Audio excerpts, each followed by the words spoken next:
السميع العليم من الشیطان الرجیم بسم اللہ الرحمن الرحیم۔ سامعین محترم، خالق ارض و سما کا کروڑہا مرتبہ شکر ہے کہ اس نے ہمیں رمضان المبارک کی یہ سعادت مند گھڑیاں اللہ نے ہمیں زندگی میں ایک بار اور عطا کی۔ سامعین محترم، آج کا یہ درس قرآن جو ہے اس بات کے اوپر ہے کہ اس دن کو، رمضان المبارک کے دن کو، رمضان المبارک کی راتوں کو کس انداز کے ساتھ گزارا جائے، اپنی زندگی کے کیا ترتیب بنائی جائے کہ ہم حدیث طیبہ، اس حدیث طیبہ کے مصداق قرار دیں کہ جو کریم آقا علیہ السلام نے ارشاد فرمایا کہ جس شخص نے رمضان کی راتوں میں قیام کیا، رمضان کے دنوں میں جس نے روزہ رکھا، اللہ رب العزت اس کے ماضی کے سارے گناہوں کو معاف کر دے گا۔ سامعین محترم، اب وہ لفظ آتے ہیں کہ جس نے پورے احتساب کے ساتھ رمضان المبارک کا روزہ گزارا، دن گزارا۔ اب احتساب سے مراد کیا ہے؟ احتساب سے مراد یہ ہے کہ انسان جب روزہ رکھ رہا ہے تو وہ صرف کھانے پینے سے رکنے کا نام روزہ نہیں ہے، بلکہ جس وقت وہ روزہ رکھ رہا ہے تو ہر طرح کی غیبت سے، ہر طرح کے حسد سے، ہر طرح کے جھوٹ سے بچنے کا نام بھی روزہ ہے۔ سامعین محترم، اس لیے دن گزارنے کے لیے سب سے پہلے جو کام کرنا ہے، اپنے آپ کے ساتھ ہم نے جن چیزوں کا عہد کرنا ہے، اقرار کرنا ہے، وہ سب سے پہلے تو ان تین چیزوں کا پکے دل کے ساتھ اقرار کریں۔ سب سے پہلا کہ ہم اپنی زبان کے اوپر جھوٹ نہیں لائیں گے، ہم ہمیشہ سچ بولیں گے، جس طرح کے بھی حالات ہو جائیں، ہمیں اس کے پیچھے جتنا بھی برداشت کرنا پڑے، لیکن ہر حال کے اندر ہم ہمیشہ سچ بولیں گے۔ ایک بات یہ، دوسری بات یہ ہے کہ ہم ہر حال کے اندر لقمہ حلال کا کھائیں گے، اس بات کا اطمینان رکھیں گے کہ ہمارے بدن کے اندر جو لقمہ داخل ہو رہا ہے، ہمارے تن کے اوپر جو کپڑا ہے، یہ حلال کے پیسوں کا ہے، خود بھی حلال کھائیں گے، اپنی اولاد کو بھی حلال کھلائیں گے۔ تیسری چیز، ہم نے اس بات کا بھی عہد کرنا ہے کہ ہم لوگ اپنے گھر کی چار دیواری کے اندر بے حیائی کو داخل نہیں ہونے دیں گے۔ سامعین محترم، وہ بے حیائی گھر کی چار دیواری کے اندر، بے حیائی کی کوئی بھی قسم ہو، وہ موبائل کی صورت کے اندر ہو، وہ پردوں کا نہ ہونا، یا جو بھی کسی بھی آپ اس کے اوپر وضاحت کروں تو یہ وقت اسی کے اوپر لگ جائے گا، لیکن جو چیز ہماری حیا کے خلاف ہے، ہم نے اپنے گھر کی چار دیواری کے اندر داخل نہیں ہونے دینا۔ اپنی نظروں کو ہم نے گندا نہیں کرنا، اپنی زبان کو ہم نے گندا نہیں کرنا، اپنے کانوں کو ہم نے گندا نہیں کرنا، اس لیے کہ صرف پیٹ کا ہی روزہ نہیں ہے، ہماری زبان کا بھی روزہ ہے، ہماری آنکھوں کا بھی روزہ ہے، ہمارے کان کا بھی روزہ ہے۔ کریم آقا علیہ السلام نے ارشاد فرمایا کہ کتنے روزے دار ایسے ہیں جو روزہ تو رکھتے ہیں لیکن انہیں سوائے بھوک کے کچھ بھی نہیں ملتا۔ عرض کی یا رسول اللہ، وہ کون لوگ ہیں؟ حضور نے فرمایا کہ جو روزہ بھی رکھتے ہیں، جھوٹ بھی بولتے ہیں، روزہ بھی رکھتے ہیں، غیبت بھی کرتے ہیں، روزہ بھی رکھتے ہیں، چغلی بھی کرتے ہیں، روزہ بھی رکھتے ہیں، بے حیائی کی باتیں سنتے ہیں، سناتے ہیں، ادھر وقت صرف کرتے ہیں، انہیں روزہ سوائے بھوک کے اور پیاس کے کچھ بھی نہیں دیتا، تو یہ روزے کا مقصد پورا نہیں ہوتا۔ اس لیے دوستو، اس باتوں کا ایک پکے دل سے اس لمحوں میں بیٹھ کر یہ اقرار کرنا ہے کہ ہم لوگوں نے ہمیشہ سچ بولنا ہے، ہم نے لقمہ حلال کا کھانا ہے، ہم نے اپنی حیا کی حفاظت کرنی ہے۔ جس میں یہ تین باتیں آ جائیں گی، اس کی عبادت کے اندر ذوق آ جائے گا، اس کی عبادت کے اندر سرور آ جائے گا، لذت آ جائے گی۔ اس کے بعد پھر اپنی دن کو اس انداز کے ساتھ گزاریں کہ اللہ تعالیٰ کی بندگی سے کبھی غیر حاضر نہ ہو۔ مثال کے طور پہ سب سے پہلے دن کا آغاز کریں، کہاں سے؟ دن کا آغاز کریں، اپنے بستر کو چھوڑیں، بستر کو چھوڑ کے سب سے پہلے ہم جو ہے وہ قضائے حاجت کے لیے جاتے ہیں، پھر ہم وضو کریں۔ دوستو، وضو کر کے مصلی کے اوپر آ جائیں، اب یہ وقت ہے تہجد کی نماز سے پہلے کا، 2 نفل ہر شخص وضو کے پڑھے گا۔ پہلی بات اس چیز کے اوپر استقامت اختیار کرے کہ یہ پورا مہینہ جیسے ہی ہمارا وضو ٹوٹے گا ہم نے فوراً وضو کر لینا ہے۔ پھر اللہ یہ نعمت بخشے تو جب بھی وضو کریں وضو کے ساتھ 2 نفل ضرور پڑھیں۔ اتنا بڑا ثواب ہے کہ سیدنا بلال حبشی پڑھتے تھے۔ اللہ تعالیٰ کے محبوب نے جنت کی سیر کرتے ہوئے جب واپسی تشریف لائے، آپ نے پوچھا بلال کیا عمل کرتے ہو؟ کہ میں نے تمہارے چلنے کی آواز میں نے جنت میں سنی ہے۔ تو حضرت بلال کہتے ہیں آقا یا رسول اللہ کوئی خاص نہیں، آپ کے سامنے ہی ہے۔ حضور نے فرمایا بلال پھر بھی بتا تو صحیح۔ حضرت بلال نے عرض کی یا رسول اللہ میں جب وضو کرتا ہوں وضو کے بعد 2 نفل وضو کے پڑھتا ہوں۔ حضور نے فرمایا کہ اس کے اوپر استقامت رکھنا، تم زمین پہ چلو گے چلنے کی آواز رب کی جنت میں سنائی دے گی۔ تو اس لیے حد الامکان کی کوشش کریں کہ باوضو رہیں، باوضو رہنے کے ساتھ پھر 2 نفل وضو کے پڑھیں۔ میں نے آپ کو پچھلے دنوں میں ایک حدیث پاک سنائی تھی کہ حضور نبی کریم صلی اللہ علیہ وسلم نے یہ ارشاد فرمایا کہ میرے رب نے مجھے یہ کہا ہے، یہ حدیث قدسی ہے کہ حضور نے فرمایا کہ میرے رب نے مجھے یہ فرمایا ہے کہ وہ شخص میرے ساتھ بے وفائی کرتا ہے جب اس کا وضو ٹوٹ جائے اور وہ وضو نہ کرے۔ فرمایا کہ جب انسان وضو کر لے اور وضو کرنے کے بعد وضو کے 2 نفل نہ پڑھے ایسا شخص بھی بے وفا ہے۔ فرمایا کہ پھر وہ شخص جو وضو بھی کرے، وضو کر کے 2 نفل بھی پڑھے اور 2 نفل پڑھنے کے بعد مجھ سے دعا نہ مانگے ایسا شخص بھی میرے ساتھ بے وفائی کرتا ہے۔ اور پھر حضور نے فرمایا خالق کائنات فرماتا ہے کہ جو پھر وضو بھی کرتا ہے 2 نفل بھی پڑھتا ہے دعا بھی مانگتا ہے تو فرمایا اللہ فرماتا ہے کہ پھر میں رب اس کی دعا کو قبول نہ کروں تو پھر میں رب بے وفائی کرنے والا ہوں۔ اور اے میرے محبوب ساری کائنات کو یہ بتا دیں کہ آپ کا رب بے وفا نہیں ہے، آپ کا رب با وفا ہے۔ انسان دعا مانگے تو پھر اس کی دعا رد نہیں جاتی۔ اس لیے 2 نفل وضو کے، اس کے بعد پھر 2 نفل توبہ کے اپنی زندگی کا معمول بنا لیں۔ جیسے ہی گناہ ہو جائے، گناہ کا ہونا کوئی بڑی بات نہیں ہے، ہماری جو ہے وہ ہم سے گناہ ہو جاتا ہے۔ کہتے ہیں انسان جو ہے وہ نسیان سے ہے، یہ بھول جاتا ہے، تو یہ کوئی بڑی بات نہیں ہے۔ لیکن بڑی بات یہ ہے کہ انسان سے خطا ہوئی، بھول ہوئی، آدم کی سنت ادا کرے اور اسی وقت ہی اپنے رب کی بارگاہ میں کہے کہ ربنا ظلمنا انفسنا، مولا میں نے اپنی جان پہ ظلم کر لیا ہے، وَإِن لَّمْ تَغْفِرْ لَنَا وَتَرْحَمْنَا، تو نے معاف نہ کیا، تو نے رحم نہ کیا تو میں خسارے والوں میں سے ہو جاؤں گا۔ تو اس لیے جیسے ہی گناہ ہو فوراً 2 نفل توبہ کے پڑھ لے۔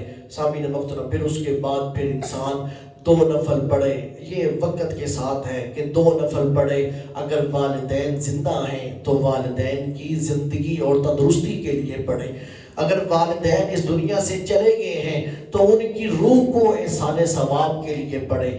سامعین محترم پھر انسان 2 نفل پڑھے اپنے سارے دن کے معاملات اللہ کی سپرد کرنے کے لیے، کہ 2 نفل اس نیت سے کہ میرے مولا میرے ہر خیر کے عمل کے اندر میری دستگیری فرما۔ اس کے بعد پھر نماز تہجد ادا کرے کہ 2 رکعت نماز نفل، نماز تہجد پڑھنی اللہ کی رضا کے لیے۔ مترقی بلا شریف اللہ اکبر، پہلی رکعت میں 1 بار سورۃ اخلاص، دوسری رکعت میں 2 بار، تیسری رکعت میں 3 بار، آخری رکعت کے اندر یعنی کہ 10 رکعتیں پڑھیں گے تو 10 دفعہ آخری رکعت کے اندر جو ہے وہ سورۃ اخلاص پڑھی جائے گی۔ سلام پھیر کے سجدے میں دعا مانگے اور اللہ کی بارگاہ میں گر گرا کے دعا مانگے۔ یہ وہ لمحہ ہے جس وقت ہر روز اللہ یہ فرماتا ہے کہ اے میرے بندے مجھ سے مانگ، مانگنا تیرا کام ہے، عطا کرنا تیرے رب کا کام ہے۔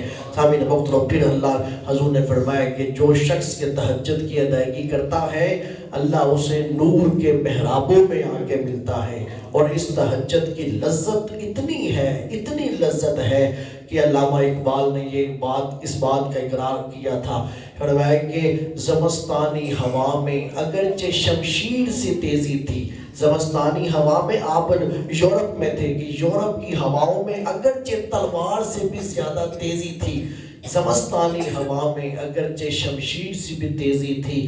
لندن میں بھی نہ چھوٹے مجھ سے آداب سحر ہیزی، کہ لندن کے اندر بھی آپ نے تہجد کی نماز نہ چھوڑی، اس نماز کے اندر ایسی لذت ہے۔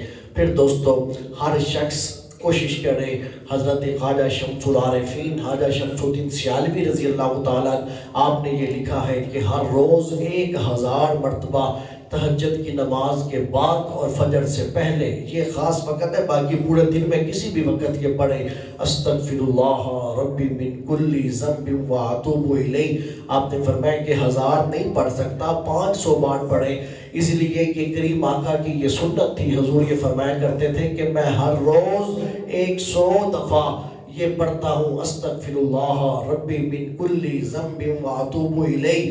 دوستو حضور کے دامن میں تو دور دور تک کوئی بھی گناہ تو دور کی بات ہے، کوئی خطا بھی نہیں، بلکہ کوئی حضور کے بارے میں تصور بھی کرے کہ حضور سے گناہ ہوا، بندہ خود ہی ایمان والا نہیں رہتا، بندہ خود ہی ایمان سے نکل جاتا ہے۔ تو جب حضور پڑھا کرتے تھے استغفر اللہ ربی من کل ذنب واتوب الیہ، آپ درجات کی بلندی کے لیے پڑھتے تھے، ہم پڑھیں گے اپنے گناہوں کی بخشش کے لیے پڑھیں گے۔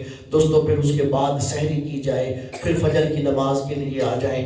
فجر کی نماز فرض، اس کی اذان اور سنتیں اور فرضوں کے درمیان بیٹھ کر اگر انسان سے ممکن ہے تو سورہ یاسین کی تلاوت کر لے، نہیں تو پھر درود پاک پڑھتا رہے۔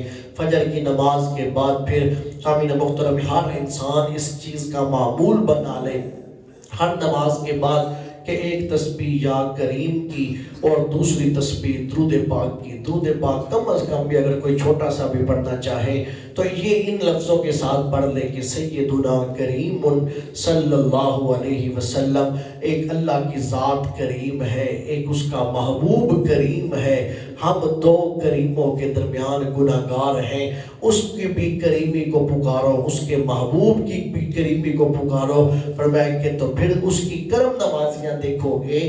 حضور خواجہ شمس العارفین شیخ الاسلام والمسلمین حضرت خواجہ محمد قمر الدین سیالوی رضی اللہ تعالیٰ عنہ آپ یہ فرمایا کرتے تھے جو ہر نماز کے بعد ایک تسبیح یا کریم کی کرے، ایک تسبیح درود پاک کی کرے، پھر وہ یہ کہے کہ مجھے فلاں بیماری ہے یا مجھے فلاں مشکل ہے، تو آپ نے فرمایا کہ وہ شخص جھوٹ بولتا ہے کہ اس وظیفے کے اندر اتنی تاثیر ہے۔ سامعین محترم اس کے بعد پھر قرآن مجید فرقان حمید پڑھے، قرآن مجید کا کوئی ایک ترتیب سے قرآن شروع کر لیں۔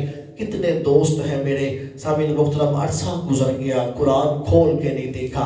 میں نے جمعۃ المبارک میں بھی یہ بات بتائی تھی اور بڑی تکلیف سے بتائی تھی کہ ہم نے قرآن کو رکھا صرف دموں کے لیے، ہم نے قرآن کو رکھا کہ صرف بیٹی کو رخصت کرنے کے لیے، ہم نے قرآن کو رکھا تو صرف قسمیں اٹھانے کے لیے، ہم نے قرآن کو نہیں کھولا اس لیے کہ یہ ہماری زندگی بدل دے۔ اور مجھے وہ بڑا میرے لیے تکلیف کا لمحہ تھا جب ایک شخص آیا مسجد کے اندر، اس نے قرآن اٹھائے تھے تو وہ مجھے کہنے لگا کہ اس قرآن کو مسجد میں رکھ دیں، 2-3 قرآن تھے، اس کو مسجد میں رکھ دیں۔ تو میں اسے جانتا نہیں تھا وہ کون ہے کون نہیں تھا، تو میں نے کہا قرآن تو بالکل ٹھیک ہے، تو آپ کیوں دینے آئے ہیں؟ تو کہا کہ ہمارے گھر میں یہ فالتو پڑے ہیں تو کوئی پڑھنے والا نہیں، تو اسے مسجد کے اندر رکھ دیں۔ دوستو اتنا ظلم نہ کریں کہ قرآن کو ہم فالتو کہیں اور وہ گھر کے اندر فالتو پڑے ہیں، اس یہاں تک بات نہیں جانی چاہیے۔ اس لیے میرے دوستوں میں آپ کو کہہ رہا ہوں کہ ہر روز قرآن کریم کو جو گھروں کے اندر پڑھے ہیں انہیں کھولیں، الحمد سے شروع کریں۔ میں نہیں کہوں گا کہ 1 سپارہ پڑھیں، 1 رکوع ہی پڑھیں، لیکن روز پڑھیں۔ اور میری یہ نصیحت سمجھ لیں کہ 1 سورہ یاسین پڑھیں اور ایک ترتیب سے 1 رکوع پڑھیں۔ نہیں دکان پہ پڑھا گیا، گھر نہیں پڑھا گیا، دکان پہ پڑھ لیں، کہیں پڑھ لیں، لیکن کوئی دن قرآن کی تلاوت کے بغیر نہ گزرے۔ حضور نے فرمایا کہ جس نے صبح سورہ یاسین پڑھ لی پھر وہ بے فکر ہو جائے، اس کے دن کے سارے معاملات اللہ کے سپرد ہو جاتے ہیں، اللہ اس کے معاملات کی نگہبانی کرتا ہے۔ دوستو پھر اس کے بعد پھر آپ سورہ یاسین اور یہ قرآن، اور پھر بہتر تو یہ ہے کہ کچھ آیتیں ترجمے کے ساتھ بھی پڑھنا شروع کریں۔ اگر ترجمے کی خود اسے سمجھ نہ آئے تو میں گناہگار، میں فقیر آپ کی خدمت کے لیے حاضر ہوں۔ سمجھ کے ترجمہ الحمد سے شروع کر لیں، کچھ میں آپ کو اس درس میں پڑھاؤں گا اور کچھ آپ خود سے شروع کر لیں۔ قرآن کو تھوڑا سا ترجمے کے ساتھ بھی پڑھیں، اس کے بعد پھر یہ فجر کا وقت ختم ہو جائے گا، پھر اشراق کا وقت آ جائے گا۔ اشراق کے 12 نفل ہیں، کم از کم 2 ہیں، زیادہ سے زیادہ 12 ہیں۔ اپنے کاموں پہ جانے سے پہلے اشراق کی یہ 2 نفل اور زیادہ سے زیادہ 12 پڑھ سکتے ہیں تو 12 پڑھ کے جائیں۔ کاموں پہ چلے جائیں تو آفس کے اندر، دکان کے اندر جب 2 گھنٹے گزر جائیں گے، 9 کے بعد کا ٹائم ہو جائے گا تو پھر چاشت کا وقت شروع ہو جائے گا۔ چاشت کے 2 نفل کم از کم اور زیادہ سے زیادہ 12 نفل، یہ اللہ تعالیٰ بندے کے رزق کی آسانی کرتا ہے۔ پھر ظہر با جماعت، کوئی سنت غیر موقدہ نہ چھوڑیں، کوئی سنت موقدہ، کوئی نفل کوئی نہ چھوڑیں، تکبیر تحریمہ کے ساتھ نماز کے اندر شامل ہونے کی کوشش کریں۔ کوئی پھر اس عصر کی نماز پڑھیں، عصر کے بعد پھر معمول بنائیں درود پاک کر کے، ہر روز کوشش کریں درود پاک پڑھنے کی۔ کم از کم جو ہے وہ 1 تسبیح تو روز پڑھنی چاہیے، اگر 500 دفعہ پڑھ لیں، 1000 دفعہ پڑھیں، افطاری تک کا جتنا وقت ہے سارا آپ درود پاک میں لگائیں، اور جس وقت میں پڑھیں اگلے دن بھی اسی وقت میں پڑھیں۔ میرے والد گرامی قبلہ یہ کہا کرتے تھے کہ آج اگر تم نے اس وقت بیٹھ کے درود پاک پڑھا ہے تو اگلے دن اس وقت کی پابندی کرو، اس لیے کہ حضور نبی کریم صلی اللہ علیہ وسلم اپنے مزار پر انوار میں بیٹھ کے اپنے امتی کے درود کا انتظار کرتے ہیں کہ جس وقت وہ پڑھتا ہے اگلے دن اس وقت نہ پڑھیں تو حضور انتظار کرتے ہیں۔ تو قبلی والے کو انتظار نہیں کروانا چاہیے، اپنے وقت پہ حضور کی ذات اقدس پہ درود و سلام پڑھنا چاہیے۔ مغرب کی نماز کے بعد پھر اوابین کے نفل آ جاتے ہیں۔ اوابین وہ نماز ہے کہ نفل نماز میں تہجد کے بعد اگر کسی نماز کا درجہ ہے تو وہ پھر اوابین کا درجہ ہے۔ پھر 2 نفل حفظ الایمان کے پڑھے جاتے ہیں۔ ان نوافل کی برکت یہ ہے کہ حضرت فرمایا کہ جو انسان حفظ الایمان کے نفل پڑھتا ہے مرنے سے اس وقت تک نہیں پڑھے گا جب مرے گا، جب تک اس کی زبان کے اوپر کلمہ طیبہ جاری نہیں ہو جائے گا، ایمان کی حالت کے اندر وہ اس دنیا سے رخصت ہوگا۔ پھر تراویح کی نماز کو وہ پورے تجھ کو احتشام کے ساتھ ادا کرے۔ سامعین محترم، یہ دن کا روزہ بھی ہوگا اور رات کا قیام بھی۔ رات کے قیام میں تراویح آتی ہے، رات کے قیام میں اوابین آتی ہے، رات کے قیام میں تہجد آتی ہے۔ حضور کی وہ حدیث پاک مکمل ہو جائے گی کہ جس نے رمضان کا روزہ رکھا، دن میں روزہ رکھا اور رمضان کی راتوں کو قیام کیا، اللہ اس کے ماضی کے سارے گناہوں کو معاف کر دے گا۔ دوستو، جب اتنی بندگی کرو گے تو پھر دلوں کے اندر سرور پیدا ہو جائے گا۔ پھر تم لوگ عبادت کرنے یا بندگی ہم لوگ اس لیے نہیں کرنے آئیں گے کہ ہماری مجبوری ہے، پھر بندگی اس لیے کریں گے کہ ہمیں اپنے رب سے محبت ہو گئی ہے، ہمارے دل کے اندر شوق آ گیا ہے۔ لوگوں، جو شوق کے ساتھ کام کیا جاتا ہے اسی کے اندر ہی لذت ہے، اسی کے اندر ہی سکون ہے۔ ہم بزرگوں کی باتیں سنتے ہیں تو سیدہ کائنات ساری رات ایک ہی سجدے میں گزار دیا کرتی تھی۔ حضرت خواجہ اویس کرنی ساری رات رکوع کے اندر گزار دیا کرتے تھے۔ آپ اس انداز سے نماز پڑھتے تھے کہ آج کی رات قیام میں گزرے گی، ساری رات قیام میں گزر جاتی، آج کی رات ساری رکوع میں گزرے گی، ایک ہی رکوع میں ساری رات گزار دیتے تھے۔ تو یہ کیوں گزرتی تھی؟ اس لیے گزرتی تھی کہ اللہ ان کے دلوں کو سرور عطا کر دیتا تھا، ان کے دلوں کو شوق عطا کر دیتا تھا۔ سامعین محترم، آج شوق نہیں ہے تو ہم لوگ بے چین ہوتے رہتے ہیں۔ ہم ان بزرگوں کو دیکھیں جو تراویح کی نماز شروع کرتے ہیں آخر تک اسی جگہ پہ کھڑے ہو کے نماز پڑھ رہے ہیں۔ کیوں؟ اس لیے کہ بچپن سے ان کے دلوں کے اندر یہ شوق ہے۔ لیکن ہم لوگ، مجھ جیسا انسان کبھی آگے جا رہا ہے، کبھی پیچھے جا رہا ہے، کبھی واش روم ہے، کبھی ادھر ہے، کبھی ادھر ہے۔ سامعین محترم، لیکن جن کے دلوں کو اللہ لذت عطا کر دیتا ہے ان کے لیے پھر کوئی بندگی مشکل نہیں رہتی۔ تو رمضان ہم نے یوں گزارنا ہے کہ بندگی ہماری مشکل نہ رہے، ہم مجبور ہو کے اسے سجدہ نہ کریں بلکہ ہم پورے شوق کے ساتھ اس کو سجدہ کریں۔ اللہ ہمیں سمجھنے کی عمل کی توفیق عطا فرمائے۔